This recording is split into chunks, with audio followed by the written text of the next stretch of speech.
بسم اللہ الرحمن الرحیم۔ محترم ناظرین، السلام علیکم ورحمۃ اللہ وبرکاتہ۔ پہلے کی طرح آج بھی آپ کے لیے ایک نسخہ، بہت ہی آسان اور سادہ سا نسخہ لے کر حاضر ہوئے ہیں۔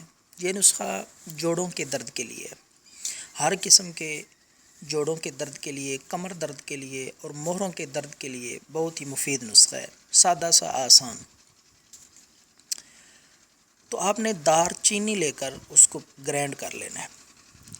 دار چینی لے کر 50 گرام یا 100 گرام علیحدہ سے وہ گرینڈ کر لیں، پیس لیں اور اسے محفوظ کر لیں اپنے پاس۔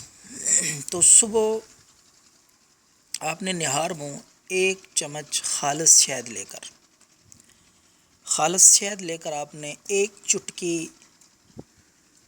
دار چینی کی پسی ہوئی، گرینڈ کی ہوئی جو آپ نے رکھی ہے، تو 1 چٹکی اس چمچ میں ڈال کر آپ نے کھا لینی ہے۔ چند دن کرنے سے انشاءاللہ جوڑوں کے درد سے مکمل آرام آ جائے گا۔ بہت ہی سادہ سا کمال کا نسخہ ہے۔ دار چینی میں اللہ رب العالمین نے بہت سے فوائد رکھے ہیں۔ ہر قسم کے جوڑوں کے درد کے لیے، کمر اور مہروں کے درد کے لیے بے حد مفید نسخہ ہے۔ خود بھی استعمال کریں، دوسروں سے شیئر کریں۔ اللہ حافظ۔